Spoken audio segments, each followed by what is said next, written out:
If you missed last week's video, we talked about this thing called Brandolini's Law, and we looked at this study of a group of people that were on a waiting list for knee joint replacements due to osteoarthritis. And the authors of the paper asked all of these people about their beliefs about osteoarthritis. And every one of the people on the waiting list, every one of the subjects of the study, thought that osteoarthritis was basically bone on bone, meaning they thought that it was a structural problem that was giving them the pain. Right? And thank goodness that's not actually true, right? Imaging and pain actually have a very poor correlation. It's not a complete lack of correlation, but it's a very poor correlation, right? There's more things that are involved with this correlation between pain and osteoarthritis, mainly driven around inflammation. But the problem is that when people had this idea of that it was a bone-on-bone situation, that led them to this catastrophic thinking that there was no hope for them, and they were on this downward spiral of inevitability to get a joint replacement. Well, another misconception that was very prevalent in the same study was this idea that osteoarthritis is caused by wear and tear, right? And thankfully, again, this is fake news, and that leads us to this second law that we want to talk about called Wolff's Law.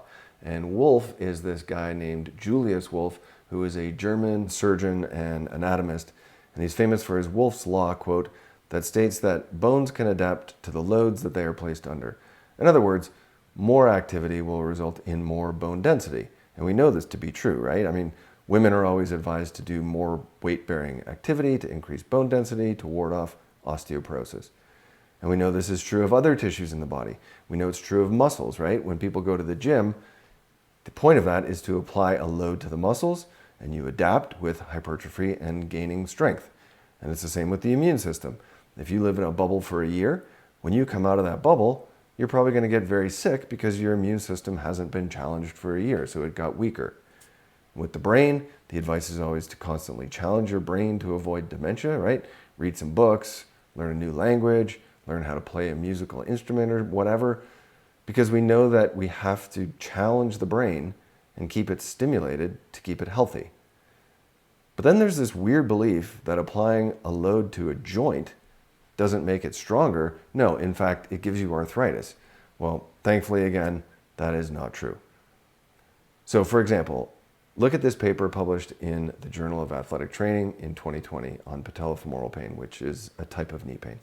Now, I'm prone to agree with the authors here because I know them personally, and I know they're very, very intelligent and very forward-thinking. So the authors state, cartilage and joints, just like bones and muscles, respond to loads applied up to their maximal capacity by increasing their tolerance. So in other words, as you apply a load to the bones and muscles, just the same as you do to cartilage and joints, they increase their tolerance, right? They get stronger. Okay, so what evidence do we have for that? Well, I'm going to take a slide from a course that Alora and I teach for a group called the Running Clinic. And at the top, you can see a massive number of studies that have been published on the topic of running and arthritis. And below here, we see the summary. First of all, we know cartilage adapts to mechanical stress, based on all these studies above. Based on those same studies, runners have thicker and stronger cartilage than non-runners. There's less hip and knee osteoarthritis in recreational runners. There's a long-term protective effect of running, which is opposite of what you hear, right? Running reduces the risk of total joint replacement surgery, and not by a little. We're talking like over 50%. Even older adults with or without osteoarthritis can have cartilage adaptations with physical activity. So it doesn't have to be running, right? It could be a lot of other forms of physical activity or strength training. But what we know is that running doesn't just protect the joints from getting arthritis. There's a number of studies of people with arthritis. When you expose them to physical activity or a little bit of running, they actually start to feel better. So here we see a paper showing on the left what we used to think, that arthritis was all about cartilage and that it's mostly due to wear and tear. And over on the right, we see what we currently know, that arthritis is much more about the cartilage and that it's more about the inflammation. In fact, the idea of wear and tear is nowhere to be found on the right hand. So again, I'm hoping that you look at this video, like the last one, through the lens of rose-colored glasses and hope and optimism, right?